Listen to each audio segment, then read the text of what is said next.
नमस्कार, मेरा नाम है शुभम और आप देखना शुरू कर रहे हैं बिहार मिरर।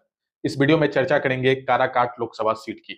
4 चरण के मतदान की प्रक्रिया पूरी हो चुकी है। अब बचे हैं 3 चरण और अंतिम चरण में बिहार का काराकाट लोकसभा सीट भी शामिल है। काफी ज्यादा चर्चा के केंद्र में काराकाट सीट बन गया है क्योंकि यहाँ से एनडीए प्रत्याशी उपेंद्र कुशवाहा हैं, दूसरी तरफ सीपीआई एमएल से राजा राम कुशवाहा हैं।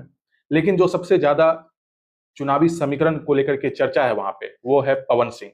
भोजपुरी के पावर स्टार कहे जाते हैं, अच्छी खासी फैन फॉलोइंग है और उसका प्रभाव भी काराकाट लोकसभा सीट में देखने मिल रहा है। यही वजह है कि काराकाट लोकसभा सीट चर्चा के केंद्र में आ गया है और कई तरह की खबरें चल रही है क्योंकि पवन सिंह बीजेपी के नेता हैं और काराकाट लोकसभा सीट एनडीए घटक दल के उपेंद्र कुशवाहा के पास है। खुद वो चुनावी मैदान में उतरे हुए हैं।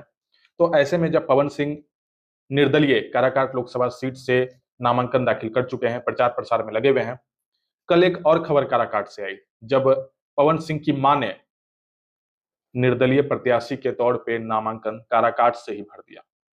एक तरफ पवन सिंह है, अब कल उनकी मां ने भी नामांकन दाखिल कर दिया। तो काराकाट लोकसभा सीट का जो समीकरण है उसको समझेंगे क्योंकि देखिए आज अमित शाह भी पटना पहुंच रहे हैं और पवन सिंह पे कार्रवाई की बात कही जा रही है क्योंकि भाजपा नेता हैं और ऐसे में बीजेपी कोई बड़ी कार्रवाई पवन सिंह पे कर सकती है। वहीं दूसरी तरफ पवन सिंह भी दमखम के साथ काराकाट के चुनावी प्रचार प्रसार में लगे हुए हैं, कह रहे हैं कि क्रिमिनल थोड़े हैं जो कुछ कार्रवाई होगी। पूरे समीकरण को समझेंगे कि आखिर काराकाट लोकसभा सीट पे चल क्या रहा है। देखिए, काराकाट लोकसभा सीट पे जो कुशवाहा कार्ड है उसको लालू प्रसाद यादव ने खेला, या कहें तो इस पूरे लोकसभा चुनाव में बिहार के 40 लोकसभा सीटों पे अगर देखिए तो लालू प्रसाद यादव का जो कुशवाहा कार्ड है वो सफल होता दिख रहा है क्योंकि बिहार के 40 लोकसभा सीट पे जो अभी तक का 4 चरणों का मतदान हुआ, जो वहां के समीकरण बनते हुए दिख रहे थे, वहां पे मोदी नाम का उतना प्रभाव नहीं रहा जितना जातीय समीकरण को देख करके लोग वोट डालने जा रहे थे। ये जातीय समीकरण का प्रभाव जो है वो कहीं ज्यादा रहा मोदी फैक्टर से। और ऐसे में जब बाकी अभी भी 21 लोकसभा सीटों पे मतदान होना बाकी है, अभी मात्र 19 लोकसभा सीटों पे ही मतदान हुआ है बिहार में, तो ऐसे में जो राजा राम कुशवाहा है वो चुनावी मैदान में है इंडिया ब्लॉक से, दूसरी तरफ एनडीए से उपेंद्र कुशवाहा है और बिहार में कुशवाहों के नेता उपेंद्र कुशवाहा को ही माना जाता है। और यही वजह है कि उपेंद्र कुशवाहा लगातार ये खबरें भी चलती है कि कुशवाहा जाति को लेकर के उपेंद्र कुशवाहा मजबूती के साथ भी मैदान में उतरे हुए हैं। यही वजह है कि काराकाट में जो दोनों कैंडिडेट हैं इंडिया ब्लॉक के या एनडीए के, दोनों कुशवाहा जाति से ही हैं, एक ही समाज से हैं और आपस में लड़ाई भी जोरदार है। लेकिन ऐसे में जब एक राजपूत प्रत्याशी पवन सिंह वहां पे आ गए हैं तो उन्होंने जो है पूरे समीकरण को बिगाड़ दिया है। इसका जो नुकसान है वो उपेंद्र कुशवाहा को स्पष्ट रूप से होता हुआ दिख रहा है क्योंकि देखिए पवन सिंह बीजेपी के नेता हैं और उन्हें आसनसोल भेजने की कहानी आप सबों ने देखा कि वो फिर वापस उन्होंने नाम वापस ले लिया या फिर उनसे टिकट छीन लिया गया, जो भी रहा। लेकिन अब तो वो निर्दलीय चुनावी मैदान में आ गए हैं। कल उनकी मां ने भी नामांकन दाखिल किया, उसको भी समझेंगे कि आखिर उन मां के नामांकन कराने के पीछे पवन सिंह की क्या राजनीति है। सबसे पहले ये समझ लेते हैं कि अभी जो मौजूदा वहां का राजनीतिक समीकरण क्या कह रहा है। देखिए, इंडिया ब्लॉक से 4 कुशवाहा कैंडिडेट को इस बार चुनावी मैदान में लाया गया है और बिहार में कुशवाहा के नेता एक तरफ नीतीश कुमार दावा करते हैं, एक तरफ सम्राट चौधरी भी दावा करते हैं और उपेंद्र कुशवाहा बिहार के कुशवाहा जाति से एक अच्छा खासा उनका वोट बैंक उनको मिलता रहा है। यही वजह है कि काराकाट लोकसभा सीट में उपेंद्र कुशवाहा के सामने राजा राम कुशवाहा को लाया गया। अब ऐसे में जब पवन सिंह वहां आ गए हैं, देखिए पहले ये जो है विक्रमगंज लोकसभा सीट था, 2009 के परिसीमन के बाद ये काराकाट लोकसभा सीट बना। उससे पहले राजपूत कैंडिडेट वहां से जीत दर्ज करते थे, एक अच्छा खासा प्रभाव राजपूतों का रहता था, लेकिन परिसीमन के बाद से वहां पे कुशवाहा जाति के कैंडिडेट ही जीत रहे हैं। अब ऐसे में जब पवन सिंह वहां आ गए हैं तो काराकाट के राजपूतों को लगता है कि अब एक बार फिर से राजपूत कोई निर्दलीय ही चुनावी मैदान में आया है तो अब उसको समर्थन देना है। यही वजह है कि जो काराकाट के कुशवाहा समाज के लोग हैं वो ये कहते हैं कि अगर राजपूत गोलबंद होते हुए दिख गए, अगर राजपूतों ने गोलबंदी कर दी और पवन सिंह के खेमे में चले गए, उपेंद्र कुशवाहा को यहाँ नुकसान हो गया, तो फिर इसका खामियाजा बाकी के लोकसभा सीटों पे कुशवाहा बैंड बजा देगा। अभी बगल में देखिए आरा लोकसभा सीट है, मात्र 100 किलोमीटर की दूरी पे आरा लोकसभा है। बक्सर है। तो ऐसे में कुशवाहा समाज ने ये चेतावनी दे दिया है कि अगर पवन सिंह को लेकर के बीजेपी कोई एक्शन नहीं लेती है, कोई कार्रवाई नहीं करती है और पवन सिंह नुकसान पहुंचाते हैं उपेंद्र कुशवाहा को, तो फिर इसका खामियाजा एनडीए को और भी जो लोकसभा सीट है वहां पे कुशवाहा जाति बैंड बजा देगा। अब समझिए कि आखिर ऐसा क्यों है। देखिए, बेतिया में संजय सिंह चुनाव लड़ रहे थे, वहां से निर्दलीय प्रत्याशी के तौर पे मनीष कश्यप थे। अब जब मनीष कश्यप जोर शोर से लगे हुए थे तो मनोज तिवारी को भेज दिया गया कि जाइए मनीष कश्यप को समेट के यहाँ ले आइए, और ये सफल भी हुआ। मनीष कश्यप बीजेपी में आ भी गया। जो भी डील हुई वो उनकी बात है, उस पर ज्यादा चर्चा नहीं करेंगे। लेकिन ये बात सच है कि मनीष कश्यप ने बीजेपी ज्वाइन कर लिया। लेकिन पवन सिंह जब बीजेपी कैंडिडेट के तौर पे आसनसोल से उन्हें उतारा जा रहा था, फिर टिकट वापसी हुई, तो फिर ऐसी क्या परिस्थिति बन गई कि पवन सिंह को बीजेपी नहीं रोक पाई और वो काराकाट लोकसभा सीट से आ गए। किसने भेजा पवन सिंह को काराकाट लोकसभा सीट? और इसका जो नुकसान है वो उपेंद्र कुशवाहा को स्पष्ट रूप से होता हुआ दिख रहा है।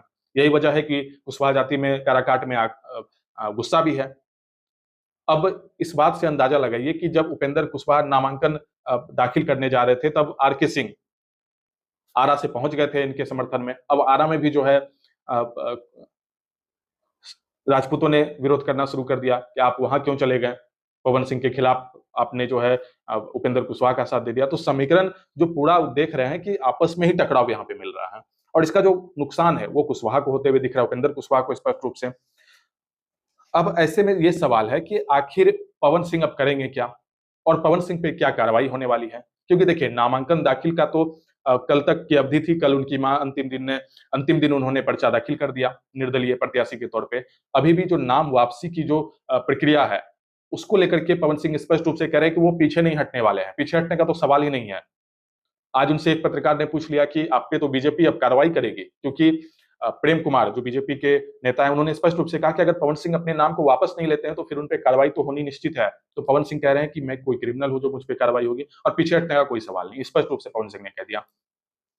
तो ऐसे में जो राजपूत हैं, और देखिए पवन सिंह की जो युवाओं में क्रेज है वो हर कोई जानता है। भोजपुरी से पुराने स्टार हैं, कई तरह के गाने उन्होंने गाए हैं, भोजपुरी फिल्म में एक अच्छा खासा नाम है उनका। तो जो युवा वर्ग है वो तो पवन सिंह के साथ है, और उसके भीड़ में भी दिख जाता है। क्योंकि देखिए, एक वीडियो वायरल हुआ था जिसमें पवन सिंह के गाड़ी के शीशा को एक उनके समर्थक ने तोड़ दिया उनसे मिलने के लिए, सेल्फी लेने के लिए।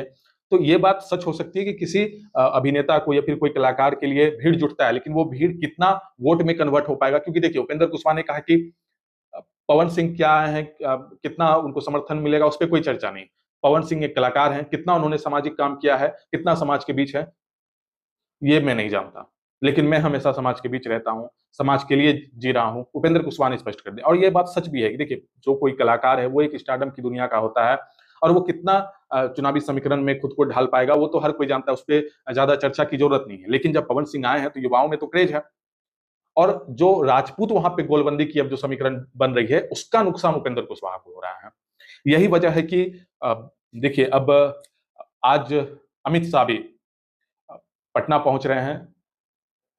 रात के 9 बजे वो पटना पहुंचेंगे, और ऐसे में जो अभी खबर मिल रही है कि अमित शाह ऐसे कैंडिडेट पे कड़ी कार्रवाई करेंगे जो बीजेपी में रहते हुए एनडीए के खिलाफ चुनावी मैदान में उतरे हुए हैं, खास तौर से पवन सिंह पे। यही वजह है कि पवन सिंह ने अपनी मां को चुनावी मैदान में उतार दिया है। क्योंकि अगर पवन सिंह पे कोई दाव पेच में वो फंसते हैं, किसी तरह के समीकरण में उसे उलझाने की कोशिश बीजेपी करती है, तो फिर उनकी मां चुनावी मैदान में रहेगी, तो वो उनके समर्थन से, उनके साथ मिलकर के फिर वो जो है चुनावी समीकरण को साधेंगे। ये तो बात स्पष्ट है कि पवन सिंह अब पीछे नहीं हटेंगे। यही वजह है कि उन्होंने अपनी मां को निर्दलीय अंतिम दिन पर्चा दाखिल करवा दिया, ताकि अगर पवन सिंह बीजेपी के किसी दावपेच में फंसते हैं, अगर वो चुनाव से पीछे हटते हैं, तो उनकी मां चुनावी मैदान में रहेगी। यही वजह स्पष्ट रूप से सामने आ रही है। यह बात तो स्पष्ट है कि बीजेपी पवन सिंह को लेकर के कोई निर्णय जरूर लेगी। यही वजह है कि पवन सिंह भी सेफ जोन में रहते हुए अपनी मां को उन्होंने चुनावी मैदान में उतार दिया। लेकिन सवाल है कि जब आप बेतिया में मनीष कश्यप को रिकवर कर सकते हैं, संजय सिंह के खिलाफ, वो संजय जायसवाल के खिलाफ वहां वो चुनावी मैदान में थे, तो आपने मनीष कश्यप को अपने खेमे में ले लिया। लेकिन आप पवन सिंह को आखिर क्यों नहीं मना पा रहे हैं? लेकिन वजह क्या है कि पवन सिंह चुनावी मैदान में अभी तक टिके हुए हैं, और उन पे किसी तरह की कोई कार्रवाई को लेकर के बात नहीं चल रही है। लेकिन अमित शाह पटना पहुंचे हुए हैं, उनकी रैली भी है और ऐसे में स्पष्ट रूप से अब काराकाट लोकसभा सीट की जो चर्चा है वो काफी ज्यादा सुर्खियों में है और पवन सिंह को लेकर के जो कार्रवाई है वो बीजेपी अब बहुत जल्द कर सकती है।